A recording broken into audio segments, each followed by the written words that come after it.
Channel. It is January 29th, 2017. Reviewing some information this morning from the Solar Dynamic Observatory website. It is now showing one coronal hole facing the Earth.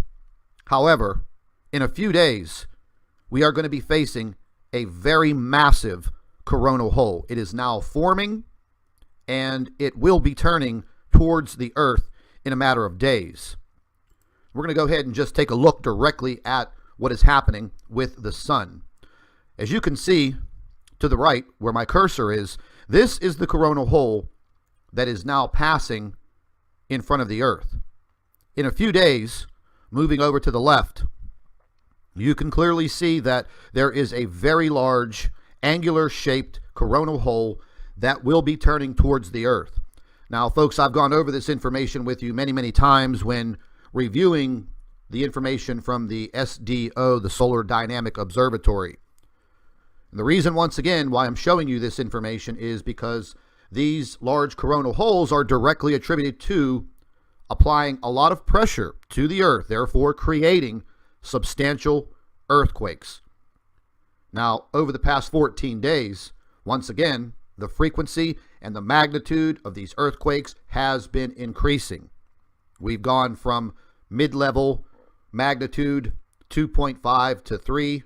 Now we're moving past magnitude 4, 4.5 into magnitude 5.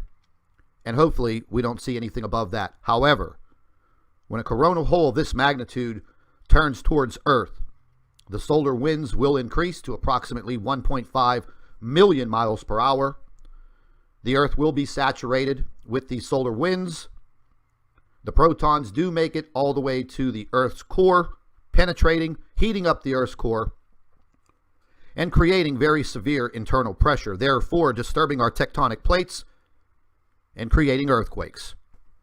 And speaking of earthquakes, we have the Earthquake 3D tracker up here in the upper right-hand corner.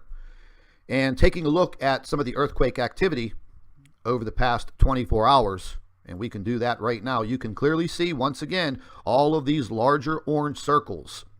Magnitude 4.7, 4.7, 4.9, 5.3, 4.7.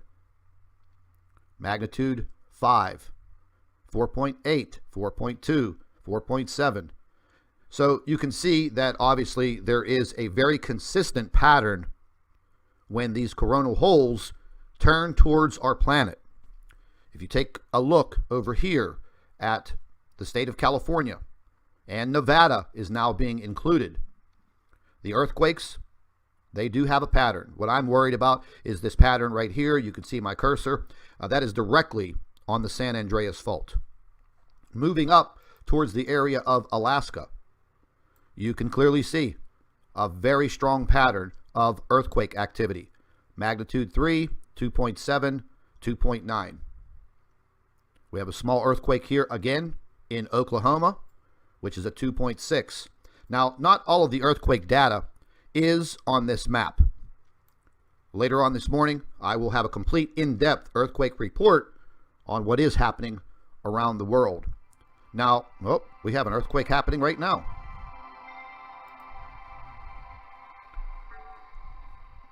Now, I've been monitoring these earthquakes through the Discovery Volcano application on my cell phone. It gives me minute-by-minute updates on these earthquakes. And I've noticed over the past 2 weeks that the notifications just don't stop. I have them set at a magnitude 2.5 and above, and they just keep going off every few minutes. So this is what is happening around the globe.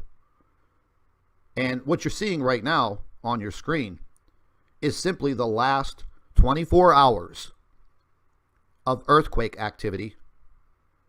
And I mean, once again, folks, you can take a look at this. You can see what is happening in the state of California. I will have to decrease this more and more, and that's all I can decrease it. But you can see the stack of earthquakes listed right here for the state of California.